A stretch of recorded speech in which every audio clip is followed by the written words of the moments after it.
जैसे कि पिछले टाइम हम लोग ने नॉर्मल कैसे मतलब इंस्टॉलेशन करने का वो देखे थे। आज डायरेक्टली स्टार्ट करते हैं। जैसे कि मैं अनटाइटल प्रोजेक्ट पे क्लिक करता हूँ कि नया प्रोजेक्ट क्रिएट, कुछ इस तरीके से। तो सबसे पहली चीज़ यहाँ पर आपको डाविंसी रिजॉल्व के नीचे देख रहा रहेगा, ये जो है उसे बोला जाता है मेन्यू बार। आपको हर सॉफ्टवेयर में ये मिलेगा, फोटोशॉप से लेकर कोई भी सॉफ्टवेयर करोगे, आप माइक्रोसॉफ्ट एक्सेल भी करोगे उसमें भी ये रहेगा। इसे मेन्यू बार बोला जाता है। इसमें आपको सारे ऑप्शंस मिलते हैं। जैसे कि अभी यहाँ पर अगर कोई कट टूल वगैरह भी दिखेगा, वो भी यहाँ कहीं ना किसी में रहेगा। जैसे कि ट्रिम में कट टूल बोला जाता है, जैसे ट्रिम स्टार्ट ट्रिम एंड वगैरह यहाँ पर दिया हुआ है। तो जो भी चीज़ यहाँ पर आपको कहीं पर भी दिखेगी, अगर मैं यहाँ पर क्लिक करता हूँ, यहाँ पर क्लिक करता हूँ, किसी में भी मैं जाता हूँ, तो आपको वो चीज़ मेन्यू बार में मिलेगी, ये कंफर्म है। ऐसी कोई चीज़ नहीं है जो मेन्यू बार में नहीं है। सेकेंड चीज़, अगर फिर अगर मैं कहीं से कुछ ना कुछ गड़बड़ कर देता हूँ, वर्क स्पेस में कुछ डिलीट कर देता हूँ या फिर कुछ और हो जाता है मेरे गलती से, तो आपको जो कुछ भी चीज़ें, अगर कोई भी पैनल जो है वो डिलीट हो जाता है, तो आपको वर्क स्पेस में वो चीज़ मिलेगी। वर्क स्पेस में कोई भी चीज़ अगर आपकी गायब हो जाती है, तो यहाँ पर रीसेट यूआई लेआउट मिलता है आपको। उसके ऊपर सिर्फ क्लिक करना है, आपका जो कुछ भी डिलीट हुआ रहेगा वो रिटर्न आ जाएगा, ये वाला ऑप्शन। जैसे बहुत बार हो जाता है कि मैं एडिट पैनल में होता हूँ और समझ जाओ कि कोई पैनल में क्लोज कर दूँ, जैसे कि यहाँ पर कोई ऑप्शन ही नहीं है क्लोज करने का। हम्म, ना है। ये सॉफ्टवेयर जो है वो मैक्सिमम चीज़ें जो है वो फिक्स्ड है। तो गिन चुन के कोई चीज़ होगी जो मूव होती रहेगी कहीं और, वरना वो नहीं होती।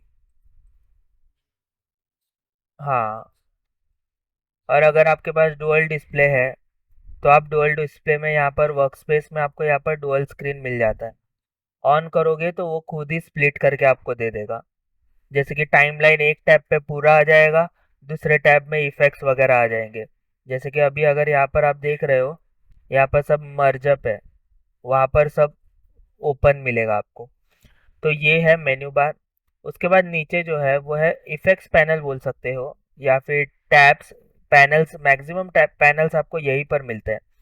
जैसे कि कहीं पर भी जाओगे पैनल्स आपको दिखेंगे। वो हिडन है, जैसे कि जिसके ऊपर क्लिक करोगे वही ऑन होगा, क्योंकि स्पेस कम है। जैसे मैंने शुरुआत में भी बोला, स्पेस कम होने के कारण ये कुछ इस तरीके से दिखता है। जितना आपका स्पेस बढ़ेगा उतने ये ओपन होते चले जाएंगे। ये भी एक है चीज़ इसमें। सेकंड, नीचे आओगे तो यहाँ पर ये देखोगे छोटा सा पैनल है, ये जैसे कि मीडिया स्टोरेज है। ऑफ करोगे तो आपका स्क्रीन बड़ा हो जाएगा, लेकिन मैं प्रीफर करूँगा ये ऑन ही रहने दो फिलहाल के लिए। क्यों? यहाँ पर आपका जो मीडिया स्टोरेज है, यहाँ पर आपको आपके पीसी में जितने भी ड्राइव्स है, पेन ड्राइव्स कनेक्टेड है, कुछ भी है, आपको यहाँ पर सब शो किए जाते हैं। मतलब आपके पास दो ऑप्शन है वीडियो लेने के। फर्स्ट ऑप्शन है कि एक्सप्लोरर में जाओ, जहाँ पर वीडियो रखा है वहाँ पर जाओ, ये नहीं था सॉरी, यहाँ पर। और फिर जितने आपको चाहिए उठाकर यहाँ पर लेकर आकर यहाँ पर मीडिया पूल में छोड़ दो। और चेंज करता हूँ मैं फिलहाल के लिए ऐसा कुछ। और सेकंड ऑप्शन है, जैसे कि अभी मैं चीची घाटे में गया था, वहाँ पर डाविंसी वीडियोस में गया था, यहाँ पर देखोगे वो सारे वीडियोस आपको मिलेंगे। तो ये वही है जो बाहर से हम लोग लेकर आए। इसमें डिफरेंस क्या है? इसमें डिफरेंस ये है कि आप यहाँ से अगर वीडियो, कोई आपको वीडियो चाहिए, तो आप क्या करोगे? डबल क्लिक करोगे, प्ले हो रही है वो चेक करोगे कौन सी वीडियो है, और जो आपको पसंद आएगी वो आप वहां पर लोगे। लेकिन इसमें थोड़ा डिफरेंस है। इसमें आप ऐसे अगर माउस होवर भी करते हो, तो देखोगे अंदर प्रीव्यू दिख रहा है आपको, छोटा सा, कि उस वीडियो में क्या क्या है। जैसे कि आइकॉन अगर बड़ा कर देता हूँ, ये देखो, स्लोली मूव करोगे स्लोली प्रीव्यू, फास्ट करोगे फास्ट प्रीव्यू। ये दूसरे कोई भी सॉफ्टवेयर में नहीं है ये ऑप्शन। यहाँ पर आपको मैक्सिमम प्रीव्यू सब जगह मिल जाता है। हाँ, एक चीज़ और, अगर आप ये ऐसे प्रीव्यूज वगैरह देख रहे हो तो इसमें आपका जीपीयू यूज हो रहा है, तो जीपीयू हो तो ही आपका ये स्मूथ चलेगा, वरना आपका स्मूथ नहीं चलेगा। ये प्रीव्यू शायद से हम यहाँ पर भी देख सकते हैं, जैसे कि यहाँ पर मैं आता हूँ, सोर्स, क्लिक एंड ड्रैग। नहीं, जैसे कि यहाँ पर ओपन तो हो चुका है स्पाइडरमैन 2 वगैरह, लेकिन जीपीयू के कमी के कारण भी इशू देता है। ये देखो, मतलब ये मुझे पूरा देखना पड़ेगा क्लिक करने पे। जैसे कि क्लिक किया मैंने, प्ले किया, और पूरा वीडियो मैं देख सकता हूँ। लेकिन मैं तो प्रेफर यही करूँगा, अगर आपको वीडियोस पता ही है कौन सी है तो आप डायरेक्टली ऐसे होवर करके वो चीज़ ले सकते हो। सेकंड चीज़, यहाँ से कोई भी चीज़ ले लो, जैसे कि डबल सिंगल सिंगल क्लिक करके मैं जितने चाहिए वो कंट्रोल्स प्रेस करके सिलेक्ट करता हूँ और उठाकर मीडिया पूल में लेता हूँ।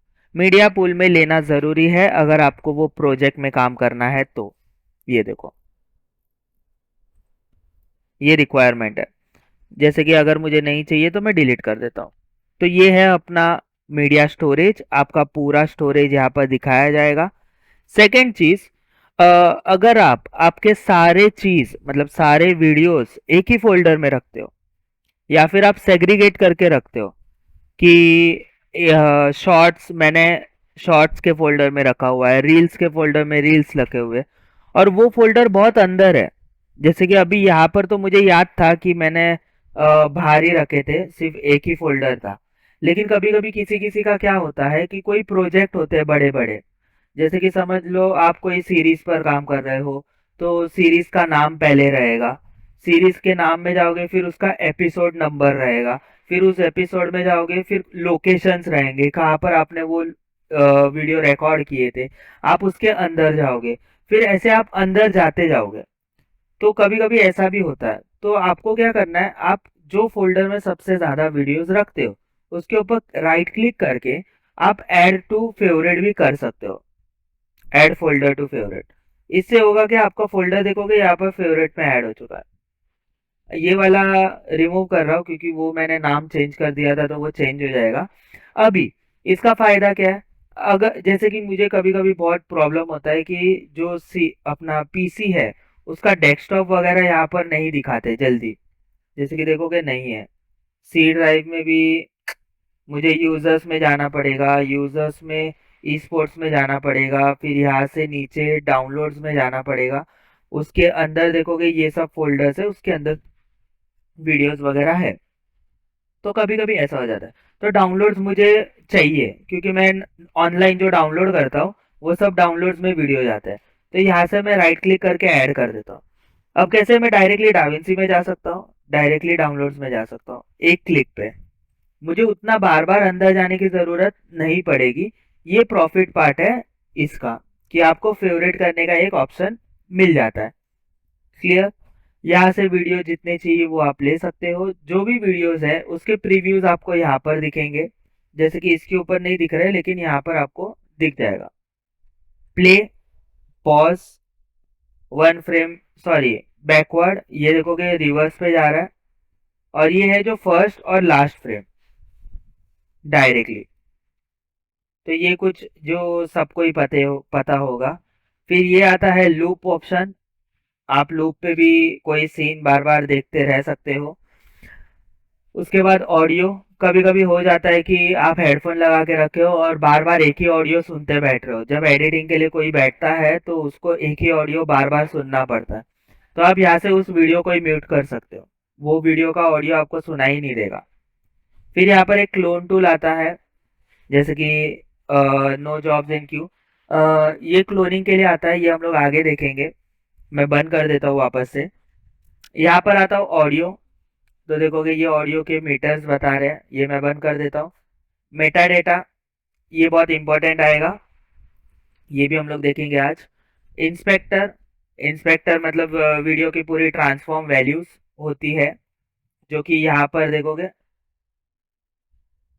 लेफ्ट राइट टॉप बॉटम जाए रोटेट एंगल वगैरह ये सब। ये फिलहाल नहीं देखोगे तो भी चलेगा। और यहाँ पर कैप्चर। कैप्चर भी हमारा सिर्फ ऑडियो रिकॉर्ड होता है इसके अंदर, जो हम लोग बोलेंगे वो डायरेक्टली आप रिकॉर्ड कर सकते हो। ऐसा नहीं कि अलग से सॉफ्टवेयर में रिकॉर्ड किए यहाँ पर लेकर आए फिर ऑडियो पे काम किए, ऐसा नहीं है। आप डायरेक्टली रिकॉर्ड करके भी काम कर सकते हो। जैसे कि जो डबिंग आर्टिस्ट होते हैं उनके सामने वो सीन जो होते हैं वो चलते रहते हैं, यहाँ पर तो वो लोग सिर्फ डायलॉग बोलने का काम करते हैं। सेम प्रोसेस यहाँ पर भी आप कर सकते हो कि यहाँ पर मैं किसी वीडियो को प्ले के लिए लगा दिया और रिकॉर्डिंग की मदद से वो सीन रिकॉर्ड कर रहा हूँ। ये अभी नहीं देखेंगे हम लोग, टाइम है। तो ये सब बंद कर देता हूँ जो मेरे काम के नहीं है। मेटा डेटा मेरे काम के हैं इसलिए मैं वो ऑन रख रहा हूँ। अब डिलीट। तो जैसे कि हम लोग ने बेसिक देखे, यहाँ पर हमारा स्टोरेज है पूरा का पूरा। यहाँ पर पुल है जो सब जगह मिलेगा आपको। मीडिया पुल जो होता है वो आपको मीडिया में तो मिलता ही है, कट में भी मिलता है, यहाँ पर एडिट में भी मिलता है, फ्यूजन में भी मिलेगा, कलर में भी मिलेगा। जैसे कि यहाँ पर फेयरलाइट में शायद से नहीं होता है, फेयरलाइट में भी दिया हुआ है उन्होंने, क्योंकि मुझे लगा ऑडियो का काम है तो नहीं रहेगा, है। डिलीवर में ज़रूरत नहीं होती। तो मैं रिटर्न मीडिया पे आ जाता हूँ। उसके बाद नीचे आते हैं मास्टर। अब ये मास्टर क्या है? अगर आप राइट क्लिक करोगे तो एक फोल्डर क्रिएट कर सकते हो मास्टर का। देखोगे एक फोल्डर क्रिएट हो चुका। यहाँ पर मैं देता हूँ शूट्स, फोल्डर बन चुका। अब ये करता क्या है? कभी कभी हो जाता है कि मैं कोई शॉर्ट मूवी पे काम कर रहा हूँ, हम लोग बैंड्रा गए, बैंड्रा में हम लोग ने कुछ शॉर्ट्स रिकॉर्ड किए और वो मैं बैंड्रा के फोल्डर में रखूंगा। राइट क्लिक करके आप रीनेम भी कर सकते हो, या अगर रीनेम ऑप्शन नहीं मिलता है तो F2 यूज करो और ऐसा कुछ लिख कर रख सकते हो। ये ओपन करोगे तो सब कुछ लाइन से आएगा। जैसे कि कुछ मैंने कुरला में रिकॉर्ड किए हैं तो यहाँ पर मैं कुरला लिख दूंगा। मतलब सेग्रीगेट रखने के ये कुछ नियम है और बहुत ज़रूरी है कि सेग्रीगेट रखना ही पड़ता है। अगर आप छोटे चीज़ पर काम कर रहे हो, जैसे कि एक नॉर्मल से शॉर्ट्स के लिए काम कर रहे हो तो ठीक है, एक यूट्यूब के लिए काम कर रहे हो जो कि टीचिंग चैनल है, ठीक है। लेकिन अगर एक यूट्यूब चैनल है जिसके ऊपर आप व्लॉग्स डाल रहे हो तो आपको ज़रूरी बन जाता है फोल्डर बनाना, क्योंकि आपके तो ध्यान में होना चाहिए आपने कब क्या रिकॉर्ड किए। कोई कोई जगह का नाम नहीं डालते, तो कोई कोई एक न्यू करेंगे, डेट डालते हैं। जैसे 12 तारीख को मैंने रिकॉर्डिंग की है, 12 दिसंबर 23, ऐसा कुछ। नहीं, ये जो फोल्डर्स बना है वो बाहर नहीं मिलेंगे। ये फोल्डर सिर्फ यहीं पर रखने के लिए। जैसे कि आप लोकेशन वाइज, सॉरी, कुरला में कौन सा लिखा रहा है वैसे, तो अगर आप बैंड्रा में जाओगे तो बैंड्रा के वीडियोस मिलेंगे, कुरला में जाओगे तो कुरला के, और 12 तारीख के 12 तारीख को। ऐसे आप ये सेग्रीगेट करके रख सकते हो। ये एक बेस्ट ऑप्शन मिलता है हमें सेग्रीगेशन के लिए। यहाँ पर एक बेस्ट ऑप्शन यही है कि सब ऑप्शंस हमें ओपनली मिल जाते हैं। दूसरे दूसरे कोई कोई सॉफ्टवेयर मैंने यूज़ किए हैं उसमें हमें लिस्ट व्यू मिलता है, ग्रेड व्यू नहीं मिलता। जैसे कि ये व्यू नहीं मिलता। तो प्रॉब्लम ये होता है कि हम लोग को नाम से पहचानना पड़ता है, और उसके लिए प्रॉब्लम ये होता है कि आपको नाम भी फिर प्रॉपर देना पड़ता है। जैसे कि आपने कोई कैमरा रिकॉर्ड किया रहेगा तो उसमें नाम नहीं आते, उसमें सिर्फ DCIM1, DCIM2, DCIM3 ऐसे फोल्डर्स, हाँ, डेट के वाइज आता है, या फिर अलग अलग ऑप्शंस होते हैं। यहाँ पर जैसे सब लाइन से आप रख सकते हो अपने मर्जी के अनुसार। यहाँ पर स्मार्ट बिन भी दिया हुआ है, कीवर्ड्स, कलेक्शंस। अब ये कलेक्शंस क्या है, मैं कलेक्शंस ओपन करता हूँ। Video clips, audio clips, dialogues, ऐसे अलग अलग कुछ ऑप्शंस दिए हुए हैं। ऊपर ले लेता हूँ मैं, राइट क्लिक, ऐड स्मार्ट बिन। अब ये स्मार्ट बिन क्या है? स्मार्ट बिन मुझे आज तक का सबसे बेस्ट फीचर लगता है डाविंची का। क्यों? जैसे कि अभी हम लोग ने सेग्रीगेट किसकी मदद से किए थे? मास्टर की मदद से, जो कि एक फोल्डर सिस्टम ही है, सिंपल सा। लेकिन जो स्मार्ट बिन है वो उससे हटके है। अब ये हटके कैसे है? जैसे कि मैं सब कुछ डिलीट कर रहा हूँ। अब मैं क्या करूंगा, मेरे पास टोटल 4 से 5 वीडियोस मैं लेता हूँ। या फिर थोड़ा एक्स्ट्रा, ऐसे कुछ वीडियोस मैंने लिए। जो भी वीडियो पे आप क्लिक करते हो उसकी इंफॉर्मेशन आपको यहाँ पर मिलती है। ये वीडियो की क्वालिटी क्या है, 1920 बाई 1080 की है, कितने मिनट का है, कितने उसकी क्या स्पेसिफिकेशन है, मतलब कौन सा एनकोडर यूज हुआ है। तो ये H264 यूज हुआ है वीडियो कंप्रेस करने के लिए। 29.97 फ्रेम्स पर चल रहा है। ये फ्रेम्स क्या होता है वो भी आज हम लोग देखेंगे। AAC, इसमें ऑडियो क्लिप जो यूज हुई है वो AAC के है। इसमें भी हर्ट्ज होते हैं अलग अलग टाइप्स के। ये 48,000 है। कोई 10,000 वाला भी यूज करता है, कोई 1 लाख वाले भी यूज करते हैं। जितना ज्यादा उतनी क्वालिटी अच्छी, जितना कम उतना आवाज फटेगा, ये ध्यान से।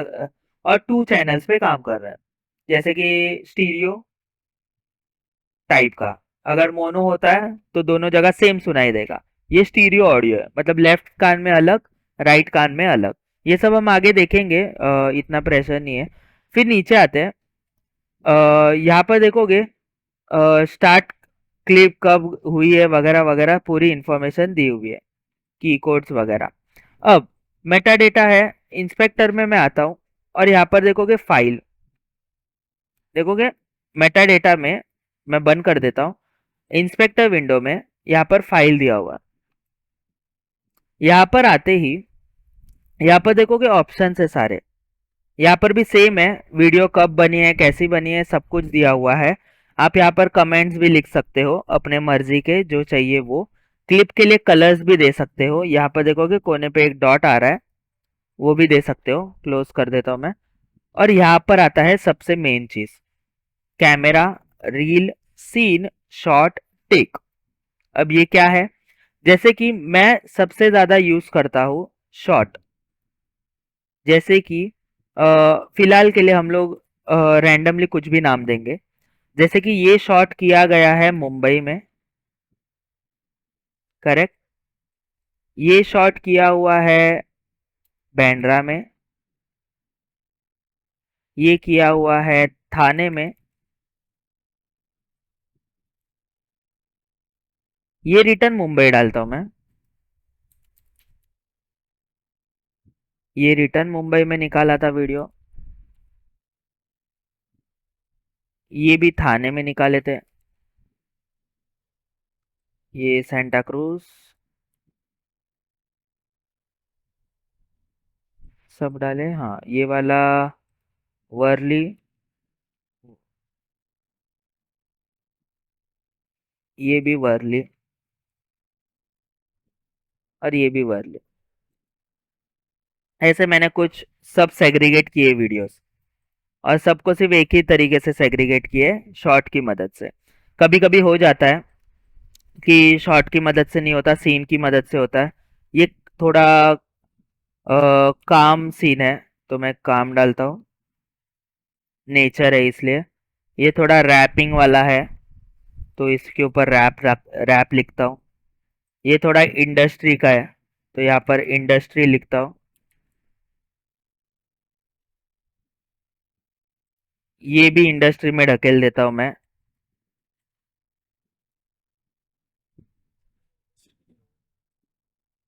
इंडस्ट्री लिख दिया है, नहीं आता वो, दिखाई नहीं देता फिर।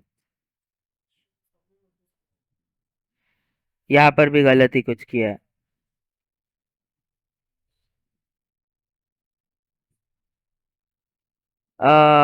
फिर ये वाला डाल देता हूँ।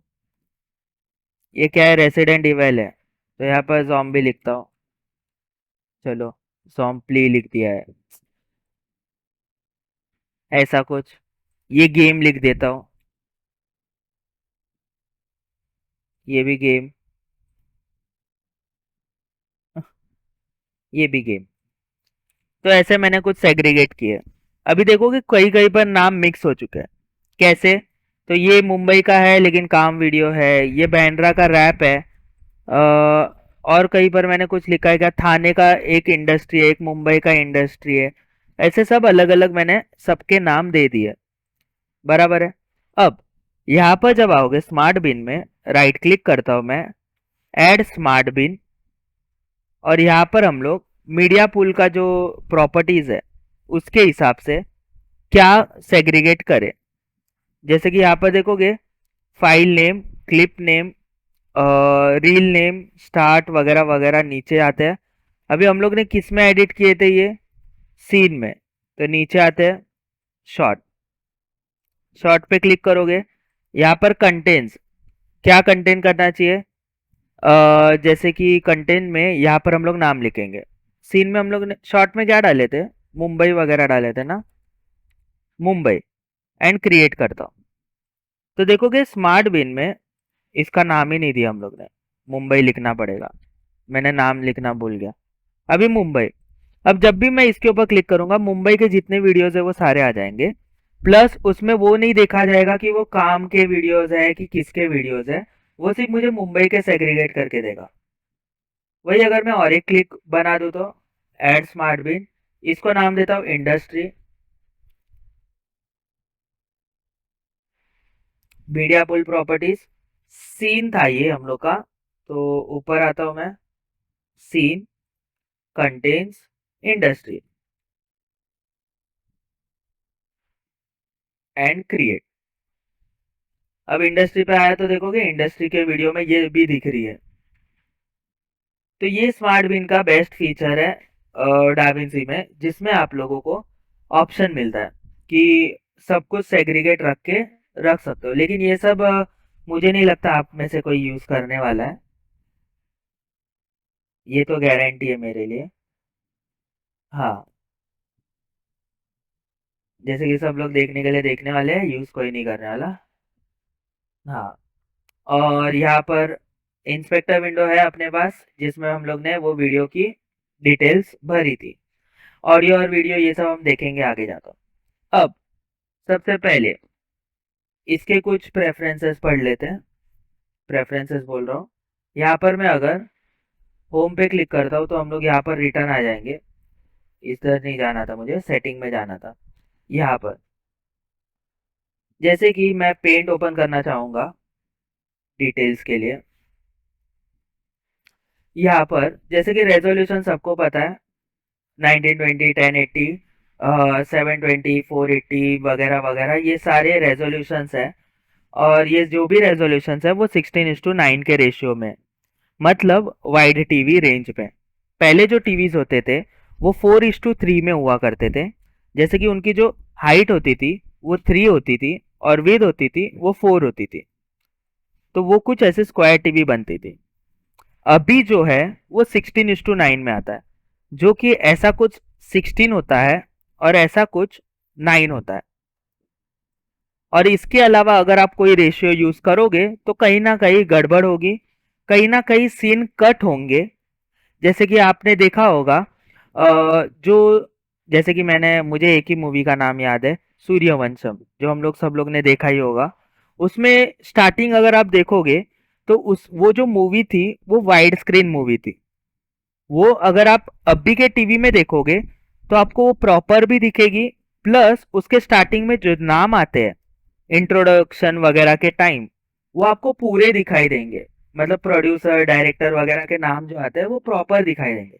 लेकिन वही अगर आप पुराने टीवी में चेक करोगे कभी, तो उसके आधे नाम जो होंगे ना, वो आधे ही दिखाई देंगे और आधे गायब हो जाएंगे क्योंकि वो कट हो जाते हैं। तो आधे नाम जो होते हैं वो कट हो जाते हैं और बाकी की जो चीजें होती है वो कॉम्प्रेस की जाती है इसमें, मतलब एडजस्ट करने के लिए। तो अभी नॉर्मली हम लोग को जब भी काम करना है तो इसी रेशियो में काम करना है, ये ध्यान में रहे, 16:9। क्योंकि फोन का रेशियो भी यही है, पीसी के डिस्प्ले का भी रेशियो यही आने वाला है, टीवी के रेशियोज भी यही है, यूट्यूब वगैरह पे भी जाओगे तो यही मिलेगा। फ्यूचर में जाके ये और भी लंबा हो सकता है, कुछ कह नहीं सकते, लेकिन नॉर्मली अभी के इसमें 16:9 फिक्स है। अब कभी कभी हो जाता है कि कोई रहता है अलग से कंपनी से आया हुआ, जिनके पास मॉनिटर कुछ अलग ही साइज का होता है। जैसे कि कोई कोई देते हैं प्रेजेंटेशंस वगैरह, तो उनके जो प्रेजेंटेशन वगैरह का जो स्टाइल होता है, वो उनका जो डिस्प्ले होता है वो अलग ही होता है। तो वो लोग सिर्फ आपको एक अंदाजा देकर जाते हैं, मतलब कि हम लोग का इतना है और हम लोग को सिर्फ विड्थ पता है, विड्थ कितना रहेगा, हाइट पता ही नहीं कितनी होगी, तो कैसे निकालने का? तो ये वाला फॉर्मूला यूज करने का। जैसे कि जब भी आप 1920 बाय 1080 कोई बोलता है तो 1080 डायरेक्टली नहीं आता, उसका एक कैलकुलेशन निकलता है। कैसे? तो अगर मैं कैलसी ओपन करूं तो 1920 है मेरे पास, साइज एक दी हुई है, दूसरी मुझे निकालनी है। तो 1920 कहाँ की है? यहाँ की है, बराबर है 16 की। तो उसको आपको डिवाइड बाय 16 करना है, आपको एक वैल्यू मिलेगी, और फिर मल्टीप्लाई बाय हाइट कर देनी है। हाइट क्या है? 9, तो इंटू 9, तो आपको वैल्यू मिल जाएगी। जैसे कि कोई आकर बोल दिया कि मेरी जो विड्थ है वो 5000 की है, तो अभी मुझे कुछ भी करके उसके रेशियो को लेकर आना है, क्योंकि जितनी आपकी ये क्वालिटी बढ़ती है, पिक्सल्स बढ़ते हैं, उस हिसाब से आपकी क्वालिटी भी बढ़ती जाती है। जैसे कि आपने 4K 16K वगैरह सुना होगा, उसकी जो पिक्सल्स वैल्यू होती है वो बढ़ते जाती है, बस बाकी उसमें कुछ ज्यादा नहीं होता नॉलेज। तो अगर 5000 में बोल दूं तो आप उसकी हाइट कैसे निकालोगे? तो वापस सेम प्रोसेस, पहले तो जीरो कर दो, 5000 डिवाइड बाय 16 इंटू 9, 2812.5 आ रहा है, मतलब कहीं ना कहीं जाके गड़बड़ होने वाली है। जैसे कि ये रेशियो हम लोग ने अंदाजा लिया हुआ है, तो गलती है वैसे अगर देखा है। तो आपको जब भी आप मतलब कोई भी काम शुरू करोगे, सबसे पहले आपको रेजोल्यूशन चेक कर लेना है कि सामने वाला क्या रेजोल्यूशन देता है।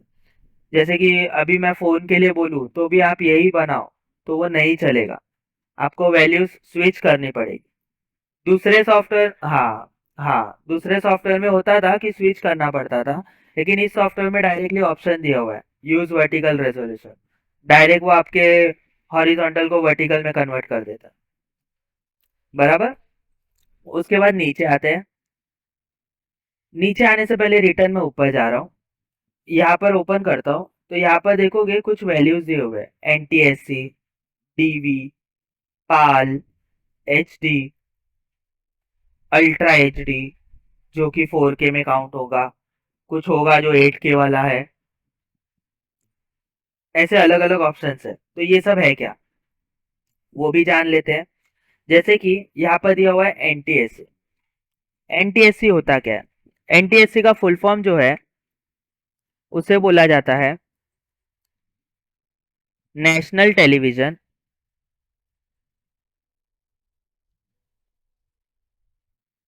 स्टैंडर्ड कमेटी, जिन्होंने ये NTSC बनाया है। अब ये जो है वो पूरा इंटरनेशनली चलता है, आप कहीं पर भी जाओ, US, UK, चाइना, रशिया, कहीं पर भी यही फॉर्मेट चलता है।